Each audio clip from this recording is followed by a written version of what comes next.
Hey, call me Louis. This is my spot. LuiSpot.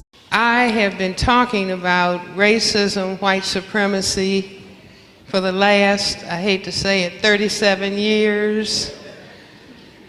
And it has been interesting to me because many people, many of my colleagues in psychiatry have said racism was a part of the past. And black people do not have to talk about racism anymore. And why is that? Dr. Cress Welsing continuing to beat on the drum about racism, white supremacy.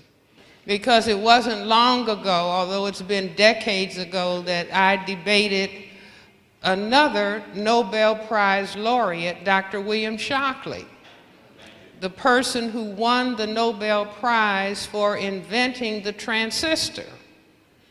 And he was going around in the 1970s talking about black people were genetically inferior compared to white people.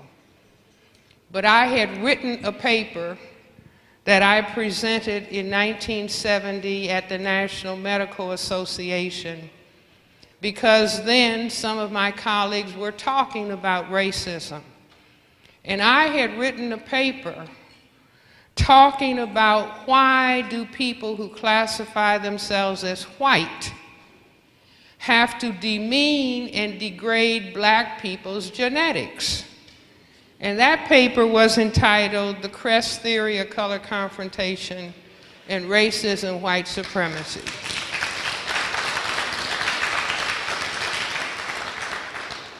And in that paper, I talked about the fact that when people who classify themselves as white keep saying something is wrong with black people's genetics, see, 3 of their fingers are pointing back at themselves. And I didn't invent any genetics.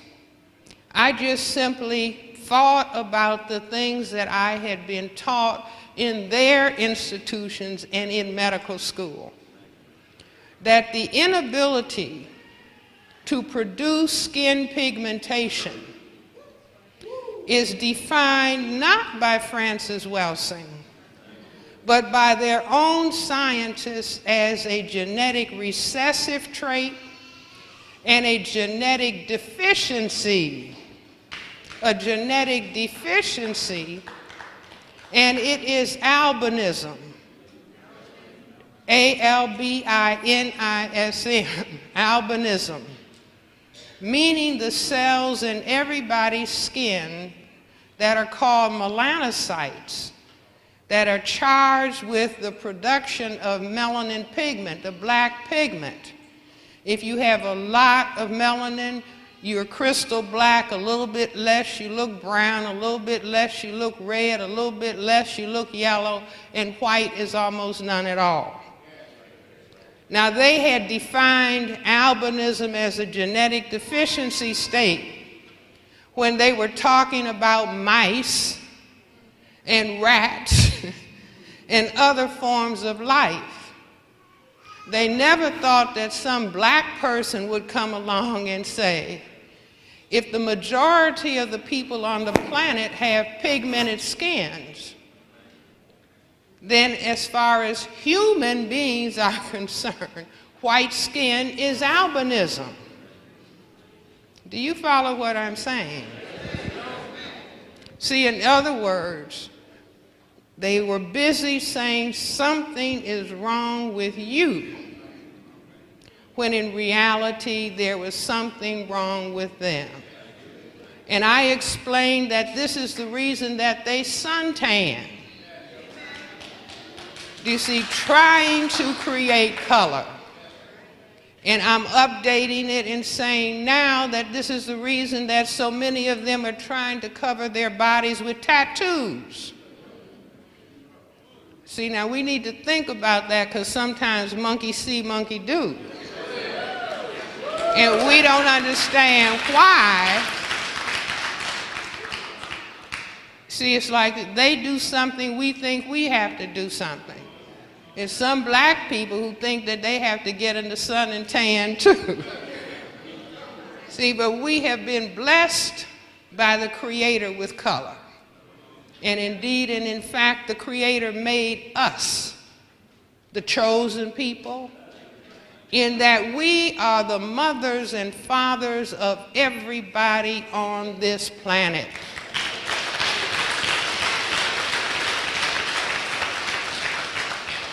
You see, and as the original people, we were crystal black people. The color that we have been taught to hate under racism, white supremacy.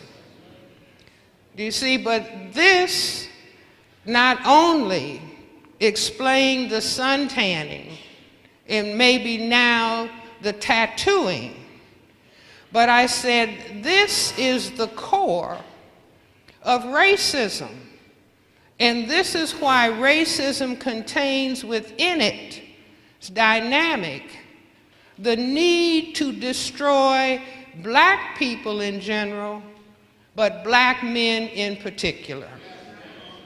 Do you see? And we are seeing that with the high level of incarceration of black men, with the dropping out of school, and the high levels of unemployment. And that goes back to the fact that black men are perceived as the persons who can cause white genetic annihilation. Now, as a female, women, we have ovaries, and in our ovaries we have the genetic material.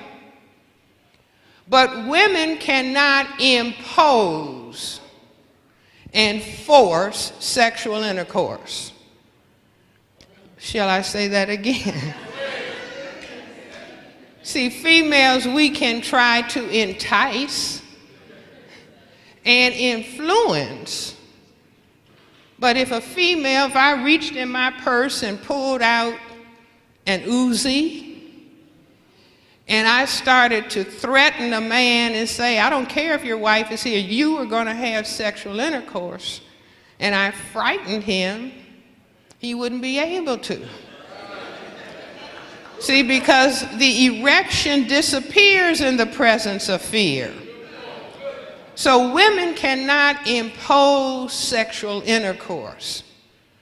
And so the white collective, from the time that Christopher Columbus came out of Spain in his little boats and started the white people circumnavigating the globe, they began to realize, wait a minute, all these other people on the planet are people of color. And the men, just like the fondling fathers. Did you hear the term? See, black people, we don't need to say founding fathers. We need to talk about the fondling fathers, the Thomas Jeffersons, the George Washingtons, and all of those slave holders who were raping and taking sexual advantage of black women. They found out that by sexually relating, their white color would disappear. And they began to understand, wait a minute, when they realized that they were just a tiny, tiny minority population on the planet. And see, we're still busy calling ourselves minorities. But guess what, ladies and gentlemen? They are the minority on the planet, but they know the value of saying repeatedly to other people that they are the minorities because it makes them feel weak and it makes them feel vulnerable. So we really need to start talking about the global white minority. The global white minority. The global white minority. See, and the global white minority realized that for them to genetically survive on planet Earth, They have to have control over all of the non-white people.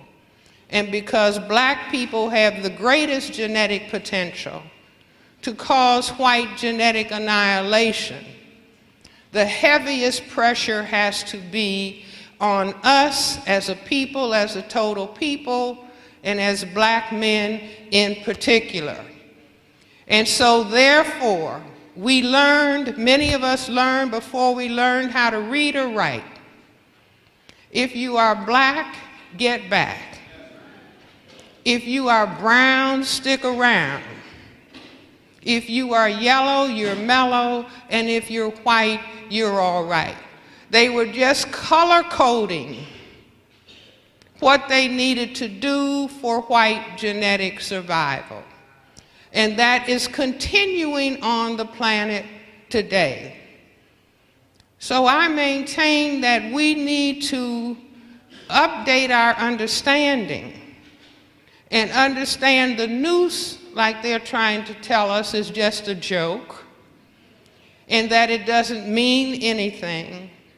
I would suggest that for every person who hasn't already read the book Without Sanctuary, it's a pictorial essay of all the lynchings and castrations of black men and burning of black men as white people stood around and cheered, and in some cases taking home body parts. We need to look at that and study that, and I say don't waste any energy hating white people. That's not taking us anywhere. It's like if we sat down at a chessboard to play chess at a tournament, you don't beat your opponent by hating your opponent. You have to take all of your energy and understand exactly the moves that the opponent is going to make and make certain that you know how to counter those moves. Now, this is not a mystery to black people. Black people are expert playing basketball, playing football, playing baseball. All of these are psyching your opponent. What moves is the opponent going to make? And you make counter moves that can checkmate the opponent and move on to victory.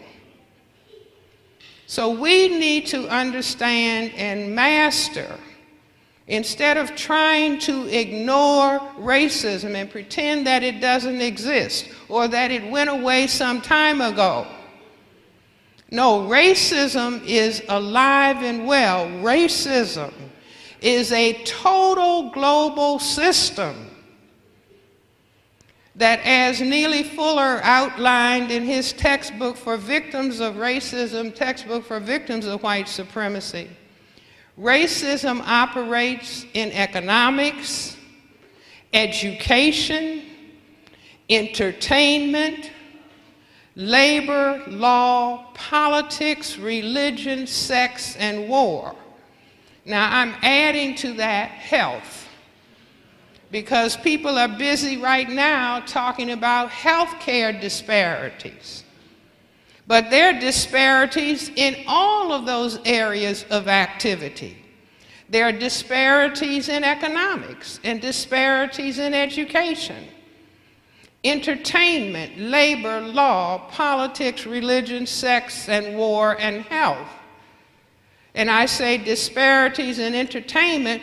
Why? When only certain kinds of images can be shown of black people, where negative and demeaning and degrading and buffoon-like images are portrayed of black people, that is helping to maintain the system of racism, white supremacy. Or in entertainment, when the system of racism says, I know people like Public Enemy, they started out with giving a political message. But when they put that political message on a beat, the system of racism said they can revolutionize the thinking of their people. So no, we have to pay them large sums of money and make some of them millionaires. But the price they will have to pay is calling themselves dogs and calling themselves gangsters and thugs and calling women bitches and hoes and bow wows, because they understand if you can get a people to demean and to degrade themselves, then you have beaten them. You have beaten them and you have defeated them.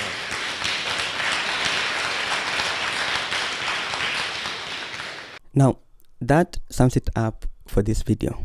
What do you guys think? Share thoughts and opinions in the comment section below. Let's have a proper discussion about this without having me impose my opinions and ideas on this matter. Give this video a thumbs up if you liked it, so that the YouTube algorithm can know that this video was so much interesting and share it far wide to more avid viewers just like you. Subscribe and click the notification bell if this is your first time watching these videos, and so that you can be notified as soon as we make a new upload on videos just like this. My name is Louis. Until next time, peace out.